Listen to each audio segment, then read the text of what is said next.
He staggered out at dawn, shirt torn, eyes hollow, chest streaked with blood. The blood wasn't his. 3 long curving lines had been burned into him, too precise to be random, too deep to be accidental. And the man who vanished into the jungle just 24 hours earlier had no memory of how they got there. Locals had warned him. They always do. Don't cross the Red River after midnight. Stay out when the forest goes silent.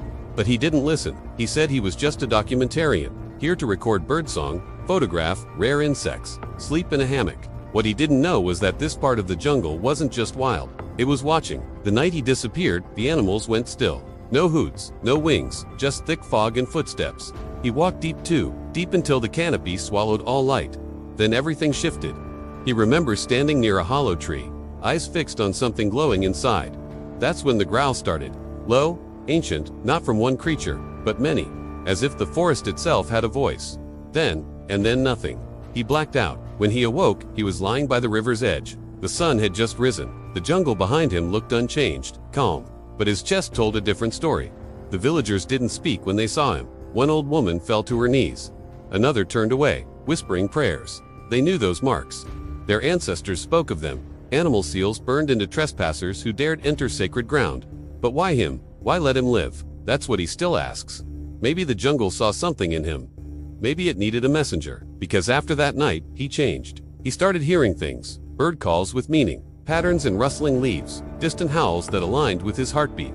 And every night since those marks pulsed, as if they're alive. As if they're still listening. He no longer calls himself a documentarian. Now he says he's a witness. Whether it was a warning or a calling, one truth remains. Something out there left its mark.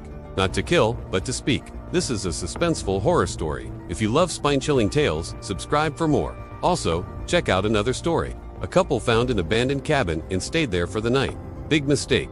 It had been a long time since he'd felt so lost. Not physically, he knew where he was. Somewhere in the remote jungles of Borneo. But something was off.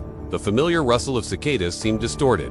The calls of exotic birds sounded discordant. Even the lush green foliage appeared harsher somehow. Like the jungle itself was recoiling from him. He was supposed to be filming butterflies today, their colors a kaleidoscope against the emerald backdrop. But he couldn't bring himself to set up his camera. How could beauty emerge from such a maelstrom? That night, fear had echoed through the trees. Was he losing his mind? The first night he'd spent in the jungle, he hadn't heard anything, just the usual nocturnal symphony. Crickets, frogs, the occasional gibbon call. But then, silence had fallen, an oppressive blanket, muffling even the chirps of crickets. Then came the growl. Not the sound of a single animal, but a chorus of menace. It was the forest itself, rising, angry. He'd run then, stumbling blindly through the suffocating darkness, thorny vines tearing at his clothes. Then he'd seen it, a luminous glow emanating from the base of a giant tree. He stopped, mesmerized, and that's when the growling had reached a crescendo, vibrating in his chest, shaking the earth beneath him. He remembered collapsing then, the last thing he saw being that eerie glow before everything went black. He'd woken up on the riverbank, his body aching, his mind numb. He recalled the 3 lines seared into his chest, but the pain was sharper then, making him cry out. Hadn't felt anything like this before. The jungle had marked him. Was it a territorial thing, like a lion marking its prey? Or was it something more sinister, more intentional? Looking around, he realized the jungle was eerily quiet. Was he really alone? Had the creatures simply retreated from him? The villagers had told him stories about these marks, about sacred groves guarded by unseen entities. Trespassers were branded with the spirit's sigils, forever bearing the memory of their transgression. Some people, the spirits took, never to be seen again. The villagers called it the Silent Grove, a place untouched by modern life, where the rules of the world seemed to bend. Many who ventured in never returned, dismissed as victims of the unforgiving jungle.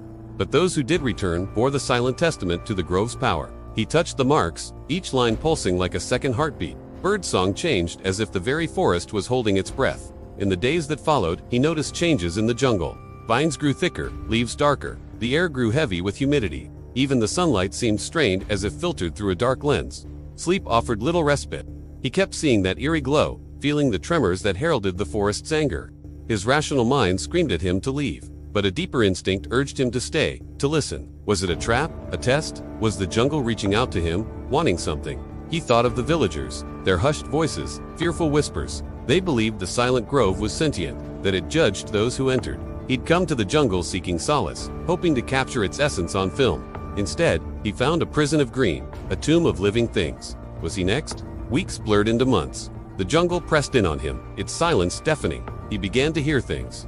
Whispers in the wind, murmurs in the stream. At first, he dismissed them, attributing them to fatigue or stress. But the whispers grew clearer, taking on a rhythm, a pattern. They spoke of his intrusion, his violation of a place he didn't understand. The whispers became voices, narrating his every move, mocking his fear. He was trapped in a labyrinth of sound, his own thoughts echoing the jungle's contempt. His journal entries became frantic, his neat script devolving into wild scrawl. He wrote of feeling watched, hunted, of the growing certainty that he was not alone. He wrote of the jungle's power, its ancient, primeval force that dwarfed humanity. His last entry read, "I am not safe here. It knows me, sees me. The silence is not empty. The voices are coming for me." Then the journal ended abruptly, the pages ripped, the ink bleeding like wounds. What happened to him? Did the jungle claim him completely, body and soul? Some say the jungle doesn't take what it can, but what it needs. Could be that the jungle chose him, finding something useful in him, something it wanted to keep. He'd come to the jungle as a detached observer, a scientist armed with cameras and microphones. He'd sought to dissect the jungle, to categorize its sounds. But the jungle had other plans for him. It had stripped him of his objectivity, forced him to confront the raw reality of nature. Some say the jungle gives only what it must. It doesn't grant understanding, only experience. The jungle doesn't answer questions, only demands respect. Now, years later, people speak of him in hushed tones. They talk of the young man who went into the silent grove and didn't come out the same. They tell stories of the burned lines on his chest, a grim reminder of the jungle's power.